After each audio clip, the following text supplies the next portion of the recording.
Hey, church family, thanks for joining us for today's Daily Connection video. Man, thank you hopping in here on a Tuesday morning or afternoon or night, or maybe it's not even Tuesday. Maybe it's not even the day that you would normally watch this. Regardless of when you're watching this, man, I'm thankful that you've hopped in here with us. Brother Brent kicked us off yesterday talking about the return of Jesus Christ, and we're going to kind of continue talking about that, looking at 1 Thessalonians chapter 5. So our verses for today, 1 Thessalonians chapter 5, verses 3 and 4. Let's take a look at what's being said. It says, "When they say peace and security, then sudden destruction will come upon them like labor pains on a pregnant woman, and they will not escape. But you, brothers and sisters, are not in the dark for this day to surprise you like a thief." I can't help but think about the first time we had a child. Ava Grace came into our lives. The twins, a little more planned with it being twins. They wanted a little more controlled environment, but with Ava Grace, it was, hey, go home, and whenever labor pains come on up to the hospital. And I remember we were laying there in the bed, and I had a bag packed and stuff like that already, but we were still a little ways out. And Lizzie wakes me up.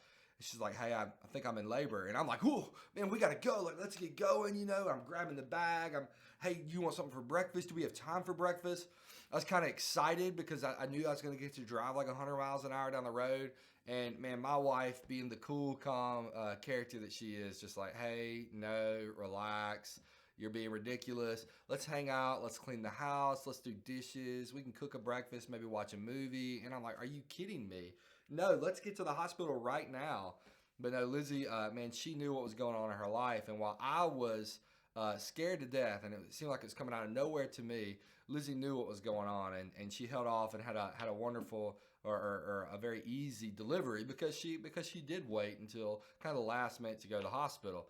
But for me, man, I was scared out of my mind. It came out of nowhere for me. In fact, it was 2 weeks early. It wasn't even time for us to have sweet Ava Grace. She just, man, she was so ready to meet her dad and her mom, man. She was ready to rock on into this world. And that's a lot of times what happens with people who have children, right? Out of nowhere, labor pains come, and it's time to have a baby. And that's exactly what our writer here is kind of explaining to the church in Thessalonica.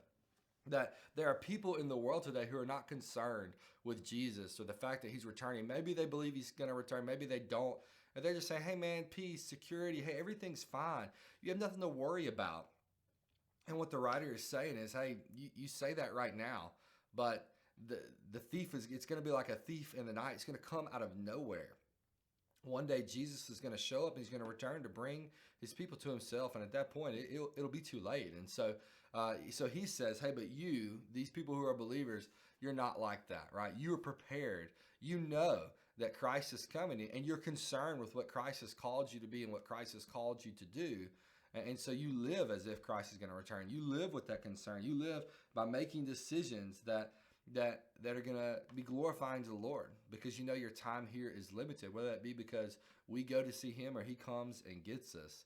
And I think that's something we as believers, we as the church, have to be aware of and have to be careful of. And that is that we live a life knowing that our time is short, that Christ is going to return. And what a glorious day that's going to be. I can't wait until he does return. I can't wait if I'm alive at that point to meet him in the air, to know that I'm going to spend eternity with him.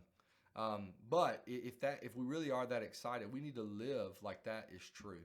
We need to live knowing that our lost friends and our lost family members, they also have a time clock on them, and we need to be sharing the gospel with them generously.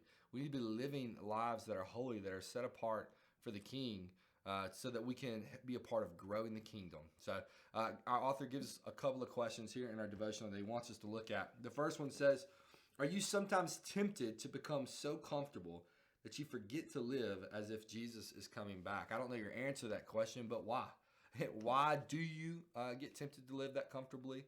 Or why don't you get tempted to live that comfortably? I think the answering the question of why is just as important as knowing the answer to that original question. And then the second question our author asks us is, how would you describe what it means to live in light of Jesus's return? I know what I would say. I would say that means I live my life every day knowing that it could be my last day to worship and glorify my King. And that's what I've been called to do, right? Love God and love people. And so I need to live every day as if it's the last possible day I have to do that.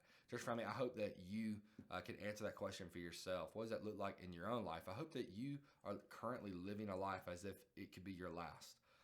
Not that you're skydiving or anything like that. If you want to, go for it. Your insurance is going to go up. But I hope that you're living your life knowing it could be your last here on this earth, and could be the last for lost friends and family around us. That you would go and that we would go and share the gospel with all who would listen. And as I know you are going to go forth and do that, I want you to know that we love you and we're praying for you.